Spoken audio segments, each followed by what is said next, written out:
Empuraan release ചെയ്ത് ദിവസങ്ങൾക്കുള്ളിൽ record സൃഷ്ടിച്ചിരിക്കുകയാണ്.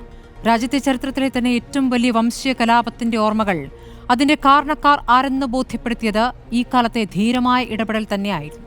എന്നാൽ ആ പ്രത്യയശാസ്ത്രത്തെ പിന്തുടരുന്നവരുടെ ഭീഷണിയിൽ പടം റീഎഡിറ്റ് ചെയ്യാൻ തീരുമാനിക്കുന്നു.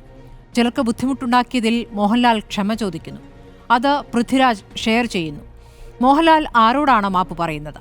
ഈ സിനിമയിൽ അഭിനയിച്ചതിന് മോഹൻലാലിന് കിട്ടിയ വാഴ്ത്തുകൾ നമ്മൾ കണ്ടതാണ്. അദ്ദേഹത്തിന്റെ കോടാനുകൂടി ആരാധകരിൽ ബഹുഭൂരിപക്ഷവും ജനാധിപത്യവാദികളാണ്, മതേതരവാദികളാണ്.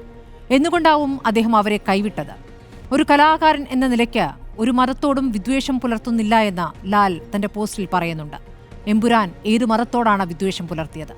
മതത്തെ രാഷ്ട്രീയാധികാരത്തിന് വേണ്ടി ഉപയോഗിക്കുന്നവരെ തുറന്നുകാട്ടി എന്നതിലപ്പുറം എന്താണ് മോഹൻലാലിന് എമ്പുരാൻ ചെയ്തതിൽ ദുഃഖിക്കാനുള്ളത്? ആരോടാണ് മാപ്പ്?